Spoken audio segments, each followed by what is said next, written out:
Hello again. Let's look at this one here. Looks like we have a function which should scare most people here. Let's see what we got. Let the function f be defined by f of x equals x squared over 3 plus 6. If f of 3m equals 9m, what's one possible value for m? So why don't we pause the video, see what we can do with this one, and then we'll come back and see if we can make sense of it together. Alright, so we're back. So functions, I would say, is one of the topics that will scare kids the most. I think when most kids look at this, they're not sure in which direction to run. But it's okay, because usually these are pretty easy. They're designed, I think, to make you think you don't know what to do, but I believe that you do. Right? So let's look at it. They're going to give us, a parent function, an original function that we're going to use, and they want us to do something with this. If you learn nothing else from this video, just learn this. Whatever is inside the parentheses, I don't care if it's m, if it's 2, if it's 8, if it's q, that represents x. That is your x value, that's all. Whatever's to the right of the equal sign, right, that is your y value. I mean, one way to look at it, forget this for a second, if they gave us that function and I said to you, what is f of 1? What would kids do? They would say, I don't know, I just plug 1 in for x. And that's exactly what you do. It's no different. It doesn't matter what's in there. You just plug in for x. So we just take it step by step.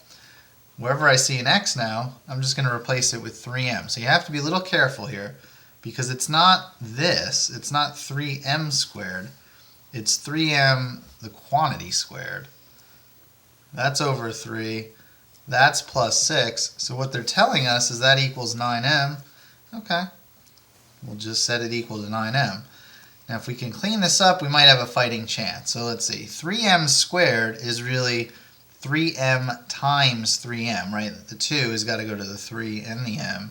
So that's going to give us 9m squared over 3 plus 6 is 9m. So we can probably clean this up a little bit, right? 9 divided by 3 is 3. That's 3m squared. What I can do, I recognize I have a quadratic, right? I have something squared, I have a term to the first degree, and then just a number. I always like to bring everything to one side, get it set equal to 0. So I'm going to subtract the 9m over, I'm going to add 6, and I set that equal to 0. Now I'm going to put this up here, just so we can see it better. And now you can try to factor it as is. I know some kids have learned maybe the British method in class. Not really necessary. It's always nice to have that front coefficient as a 1. But if you look at all the coefficients, you probably see we could take a 3 out of everything. So if I do that, 3m squared, that's going to give us what? Minus 3m plus 2, and that equals 0. And then what I can do is just divide the 3 on this side. If I divide it over there, right, 0 divided by 3 is just going to be 0. Now this looks pretty factorable. Let's see what we can do with this. So I need two numbers. They need to multiply to 2 and add to negative 3. I don't think we need to think about that too long, right? It should be negative 2 and negative 1. And then certainly what do? You set each factor equal to 0, resulting in m equals 2. M equals 1. Take your pick. Either one's good.